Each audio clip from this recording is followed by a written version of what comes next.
ಅಮೃತ TV ಕರ್ನಾಟಕಕ್ಕೆ ಸ್ವಾಗತ. ನಾನು ಅಕ್ಷತಾ. ಮಾನವ ಬಂಧುತ್ವ ವೇದಿಕೆ ಫೌಂಡೇಶನ್ ವತಿಯಿಂದ ಬಡ ಮಕ್ಕಳಿಗೆ ಹಾಲು ವಿತರಣೆ.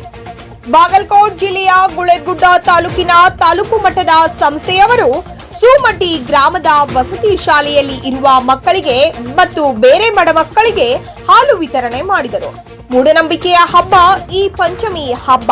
ಹೇಗೆ ಎಂದರೆ ಮಣ್ಣಿನಿಂದ ಉತ್ಪತ್ತಿಯಾದ ಹುತ್ತಿಗೆ ಹಾಲು ಹಾಕುವುದು ಮತ್ತು ಕಲ್ಲು ನಾಗರ ದೇವರಿಗೆ ಹಾಲು ಹಾಕಿ ವ್ಯರ್ಥ ಮಾಡುವ ಬದಲು ಬಡವರಿಗೆ ಮತ್ತು ಆ ಪೌಷ್ಟಿಕ ಮಕ್ಕಳಿಗೆ ಹಾಲು ಕೊಟ್ಟರೆ ಅವರಿಗೆ ಸಹಾಯ ಮಾಡಿದಂತೆ ಆಗುತ್ತದೆ ಮತ್ತು ದೇವರಿಗೂ ನಾವು ಮೆಚ್ಚುವ ಭಕ್ತರಾಗುತ್ತೇವೆ.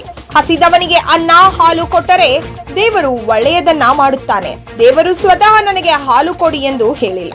ಹಸಿದವನಿಗೆ ಅನ್ನ ಹಾಲು ಕೊಟ್ಟು ಅವರ ಹಸಿವು ದೂರು ಮಾಡಿದರೆ ನೀವೇ ಅವರ ಪಾಲಿನ ದೇವರು ಆಗುತ್ತೀರಾ ಎಂದು ಗುರು ಹಿರಿಯರು ಹೇಳಿದ್ದಾರೆ.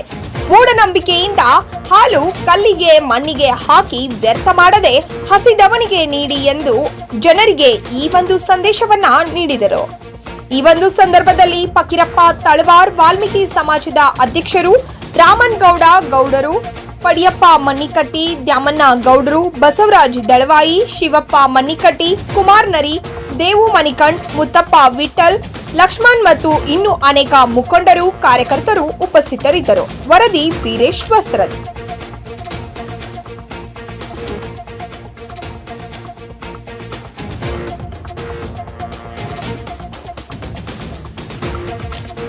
ಕೂಡ ಎಲ್ಲರೂ ಇದೇ ನಾಗರ ಪಂಚಮಿ ಅಂತಾರಲ್ಲ, ಇನ್ನು ಪ್ರತಿ ವರ್ಷ ಬಸವ ಪಂಚಮಿ ಅಂತಂದ್ರೆ ನಿಮ್ಮ ಇದ್ದವರಿಗೆ ಆಚರಿಸಬೇಕಂತ ತಮ್ಮಲ್ಲಿ ಎಲ್ಲರಿಗೂ ಕಳ್ಕೊಂಡೆ ಅನ್ಕೊಳ್ತೇನೆ. ಹಾಗಾಗಿ ಏನಪ್ಪಾ ಅಂದ್ರೆ ಸತೀಶ್ ಜಾರಕಿಹೊಳಿ ಹೇಳ್ಯಾರ, ಇದನ್ನೆಲ್ಲ ನಾಗರ ಪಂಚಮಿ ಮಾಡಬೇಡಿ, ಅದನ್ನ ಬಸವ ಪಂಚಮಿ ಅಂತ ಮಾಡಿ ನೋಡ್ರಿ, ನಿಮ್ಗೆ ಏನ್ ಆಗುತ್ತೆ ಅನ್ಸುತ್ತೆ ಅಂತ ನಿಮ್ಗೆ ಗೊತ್ತಾಗತ್ತೆ ಮಾಡಿ. ಹಂಗಾಗಿ ನಿಮ್ ಕೈಲಿ ಸಾಧ್ಯ ಆದಷ್ಟು ಸಹಾಯ ಮಾಡಿ ಬಡ ಮಕ್ಕಳಿಗೆ ಅನುಕೂಲ ಮಾಡಿಕೊಡಿ ಅಂತಂದು ಸತೀಶ್ ಜಾರಕಿಹೊಳಿ ಮಾತು.